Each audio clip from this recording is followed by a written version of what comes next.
Alright. Shalom, this is brother Shamar from the GMSSF Bay Camp. First off, I want to give all praises to Yahweh Ba'Shem Yahweh Shai, double honors to our apostles and elders, and shalom to all the Akim out there preaching his word in truth and sincerity.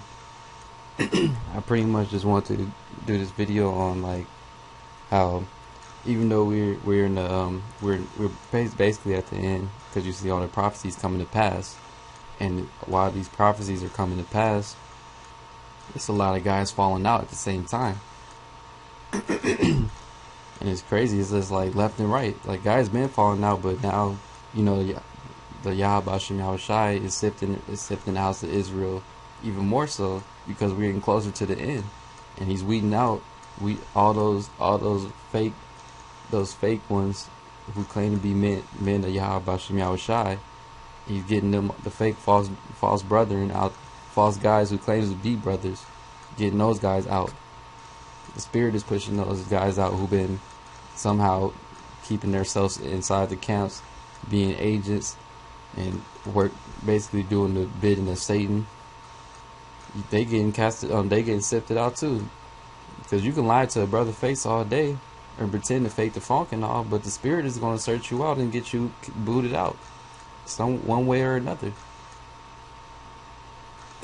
Alright, so this first scripture I want to hit is 1 John 2:19. They went out from us, but they were not of us. For if they had been of us, they would no doubt have continued with us. That's right. The brothers you see continue, just like the other brothers you see still doing the work that you've been, I'm sure, been watching over years or whatnot. However long you've been in the truth, you seen bros that's been hanging in there, and then at the same time, you seen the ones who you've been watching for a while, and then now they basically losing faith, because now you're just falling out. You all of a sudden, the apostles are going off on what they say, what they teach, and now you got the full truth. When you got taught by those men, all right, the apostles, man. You got taught by them, and now all of a sudden you're on a higher level than them, and they've been teaching for over 20 years, and all of a sudden you come in here, you thinking that you know everything, and then tell them that you got the audacity to tell them that they're wrong in what they're saying, when you wouldn't know shit if it wasn't even for them. Alright. They went out from us, but they were not of us. For if they had been of us, they would no doubt have continued with us. But they went out that they might be made manifest that they were not all of us. And that's how they get made manifest, man. When niggas get kicked out, everything gets manifested. All your wicked deeds that you were doing, how your niggerish acts that you were doing while you were in the truth, really. Because if bros might at one point might overlook it, like just think like, okay, he just might be tripping right now or something.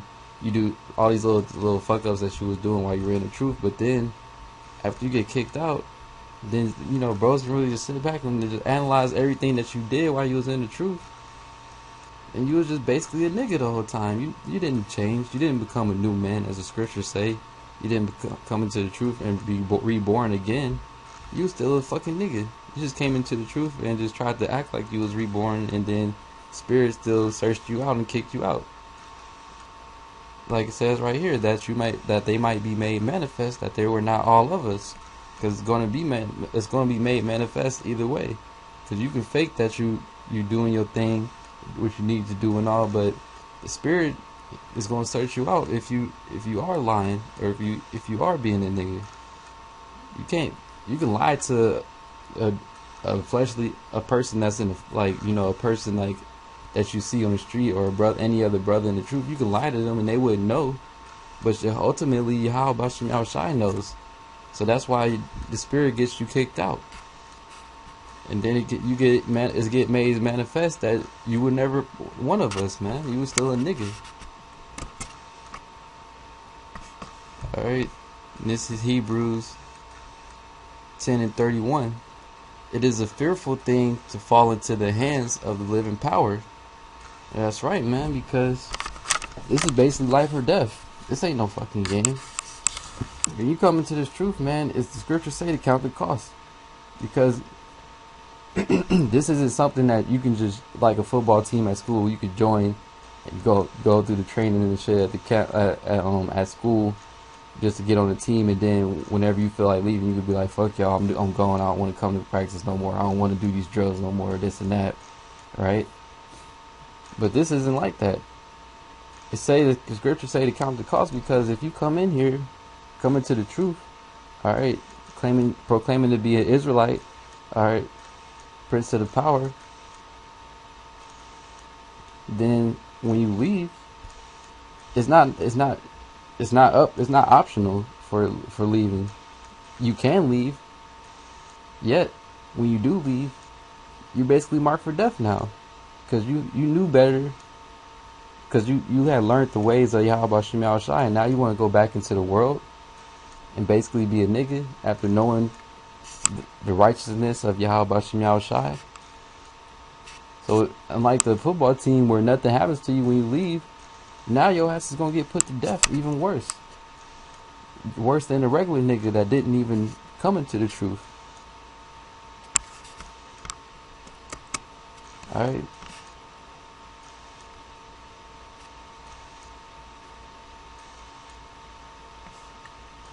Yeah, this is James 4:17. Therefore, to him that knoweth to do good and doeth it not, to him it is sin. So even if you do leave, if you do leave the truth and then try to go back into the world, now you have no cover for anything that you do. You can't say that you did it out of ignorance, because you actually know better. You know everything that you're not supposed to do. So now you're doing contrary to what you're supposed to do. Now to you, it's going to be sin, and you're going to be judged twice as much, because you actually knew not to do it in the first place, but chose to do it anyway.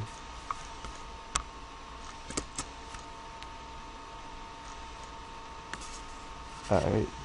Yeah, and this is like I was saying for when I was in Hebrews, being a fear, that analogy I was just saying about being on the football team and then you leave, there's no repercussions for that. You can just leave and not get in any trouble. But when you leave this truth, you're fucked. You can live it up and whatnot momentarily, yet when your judgment comes, it's gonna be some heavy ass judgment. It's not gonna be no regular death. You just get shot in the face and then you just instantly die. No, it's gonna be painful death, man. Alright, this is 2 Peter 2:21. For it had been better for them not to have known the way of righteousness, than after they have known it, to turn from the holy commandment delivered unto them. But it has happened unto them, but it is happened unto them according to the true proverb, the dog is turned unto his own vomit again, and the soul that was washed to her wallowing in the mire. So you basically return into your own vomit, man. When you want to go back into the world, man, that's nothing but returning back to your vomit like a dog. Because you basically, like it says right here in 21, you turn from the way of righteousness. You turn it from the holy commandments that was given to you. Because you basically made that oath saying, I acknowledge myself as an Israelite, and I'm going to hold myself to a certain standard and do the will of Yahweh Shem Yahushai. And then you just basically turn back around and go back to your vomit like a dog. And you're going to reap what you sow. So since you want to go back into the world, you're not going to receive a death like any other nigga in the world would, or like a regular nigga in the world would. You're going to get a special judgment. Because you basically made yourself a special guy now. You came into the truth, and then you chose to leave. So now Yahweh Shem Yahushai has a special judgment for you. Instead of just a regular death like anybody on the street, now it's going to be some real harsh, man. Like the scriptures say, death by pain. It's not going to be no quick and easy one.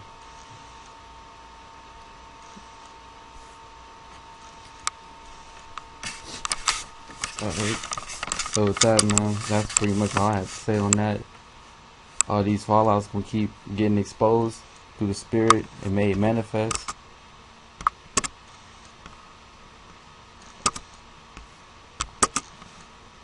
Like it says in 1 John, all these fallouts just gonna keep getting made manifest, man. As we get closer to these end times, like brothers, I done heard brothers say that from videos I watch, pretty much as we getting closer to the end times, man, Yahweh Shem Yahushua is gonna just keep weeding out these fake dudes who claim to be brothers, because we don't need nobody like that around us in that time who's not a real soldier at Yahweh Shem Yahushua. Because you're gonna just fuck it up for everybody.